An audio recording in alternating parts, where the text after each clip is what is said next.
আচ্ছা, আমরা কি আসলেই মানুষ? রেস্টুরেন্টে খেতে গেলে ওয়েটারকে 100-200 টাকা বকশিশ দিতে পারি। দামি দামি রেস্তোরাঁয় 10 টাকার জিনিস 50 টাকা দিয়ে খেলেও কোনো সমস্যা নেই। বন্ধু বান্ধবের সাথে আড্ডায় হুদাই শত শত টাকা নষ্ট করতে কোনো সমস্যা হয় না। সমস্যা তখনই হয় যখন কোনো অসহায় গরিব মানুষ সামনে এসে হাত পাতে। আফসোস, তখন অসহায় গরিব মানুষকে সাহায্য না করে দূর দূর করে তাড়িয়ে দিতে আমাদের কোনো সমস্যা হয় না। এটাই কি আমাদের বই থেকে পাওয়া শিক্ষা কিংবা সার্টিফিকেট থেকে অর্জিত গ্রেড পয়েন্টের নমুনা? আচ্ছা, আমরা কি আসলেই মানুষ? রেস্টুরেন্টে খেতে গেলে ওয়েটারকে 100-200 টাকা বকশিশ দিতে পারি।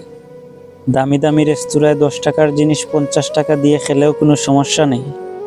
বন্ধু বান্ধবের সাথে আড্ডায় হুদাই শত শত টাকা নষ্ট করতে কোনো সমস্যা হয় না। সমস্যা তখনই হয় যখন কোনো অসহায় গরিব মানুষ